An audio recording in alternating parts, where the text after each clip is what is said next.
கர்ப்பிணி பெண்களுக்கு தேவையான 8 வகையான ஊட்டச்சத்துக்களை பற்றி பார்ப்போம். அன்றாட வாழ்க்கைக்கு தேவையான ஊட்டச்சத்துக்களை பெற சரிவிகித உணவு உண்ண வேண்டியது அவசியமாகும். குறிப்பாக கர்ப்பிணி பெண்கள் சரிவிகித உணவு உட்கொண்டால்தான் வயிற்றில் உள்ள சிசுவிற்கு போதுமான ஊட்டச்சத்து கிடைக்கும். இருப்பினும் உணவை பொறுத்தமட்டில் எந்த உணவெல்லாம் தவிர்க்க வேண்டும் என்ற சந்தேகம் கர்ப்பிணி பெண்களுக்கு ஏற்படுவது வழக்கம். போதுமான ஊட்டச்சத்து எடுத்துக்கொள்ள தவறினால் சிசுவிற்கு பிறப்பு குறைபாடுகள் ஏற்படக்கூடும். குழந்தைகள் எடை குறைவாக பிறப்பதற்கு ஊட்டச்சத்து குறைபாடு ஒரு முக்கிய காரணமாகும். எடை குறைவாக பிறந்த குழந்தைகளுக்கு உடலில் எதிர்ப்பு சக்தி குறைவாக இருக்கும். பிற்காலத்தில் நீரிழிவு நோய் மற்றும் இதய நோய்கள் ஏற்பட வாய்ப்பு உள்ளது. சிசுவிற்கு பிராணவாயு கொண்டு சேர்க்க இரும்புச்சத்து அவசியம். சிகப்பு இறைச்சி, பட்டாணி, காய்ந்த பட்டாணி ஆகியவற்றில் இரும்புச்சத்து அதிகம். மத்திய சுகாதாரத்துறை பரிந்துரைப்படி பிரசவ காலத்தில் குறைந்தது 100 நாட்களாவதும் 100 மில்லிகிராம் அளவு இரும்பு சத்தும் 500 மில்லிகிராம் அளவு போலிக் அமிலமும் எடுத்துக்கொள்ள வேண்டும். சுண்ணாம்பு சத்து அடுத்து.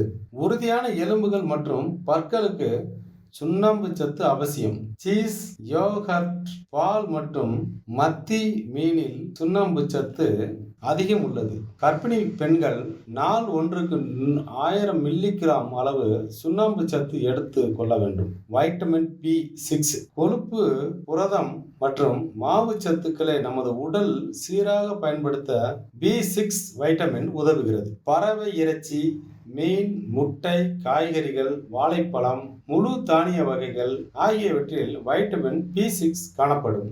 எனவே இந்த பொருட்களை நம் உணவில் சேர்த்துக் கொள்ள வேண்டும். கர்ப்பிணி பெண்கள் நாளொன்றுக்கு 1.9 மில்லிகிராம் அளவு வைட்டமின் B6 எடுத்துக்கொள்ள வேண்டும்.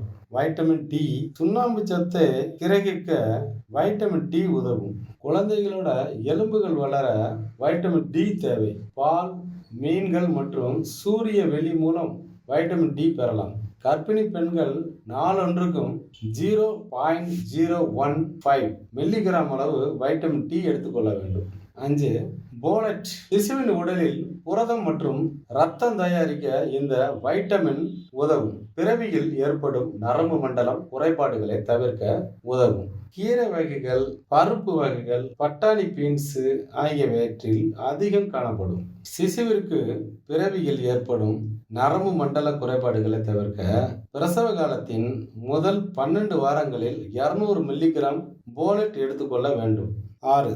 அயோடின் தாய் மற்றும் சிசுவிற்கு தைராய்டு உள் ஹார்மோன்கள் சுரக்க அயோடின் சத்து தேவை. இதன் மூலம் சிசுவின் மூளை மற்றும் நரம்பு மண்டலம் நன்றாக வளர்வதை உறுதி செய்ய முடியும். கர்ப்பிணி பெண்கள் நாளொன்றுக்கு 250 மில்லிகிராம் அளவு அயோடின் எடுத்துக்கொள்ள வேண்டும். நம்பர் 7. வைட்டமின் ஏ கர்ப்பிணி பெண்கள் நாளொன்றுக்கும் 900 மில்லிகிராம் வைட்டமின் ஏ எடுத்துக்கொள்ள வேண்டும். சிசுவின் வளர்ச்சி, கண் பார்வை மற்றும் எதிர்ப்பு சக்தியை அதிகரிக்க வைட்டமின் ஏ பயன்படும். இறைச்சி, பீன்ஸ், கேரட், பறவை இறைச்சி, கீரை வகைகள் வைட்டமின் ஏ காணப்படும். 8. புரதம் சிசுவின் வளர்ச்சிக்கு புரதச்சத்து முக்கியமானதாகும். சிசுவின் திசுக்கள் மற்றும் மூளை வளர்ச்சி அடை புரதச்சத்து உதவும். அதோடு கர்ப்பிணி பெண்களின் உடல் இரத்த ஓட்டம் சீராக இருப்பதை உறுதி செய்யும். கர்ப்பிணி பெண்கள் நாளொன்றுக்கும் 60 to 100 கிராம் புரதச்சத்து எடுத்துக்கொள்ள வேண்டும்.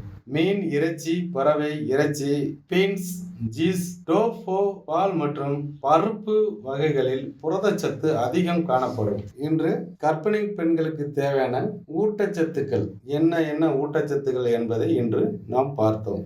நன்றி, வணக்கம்.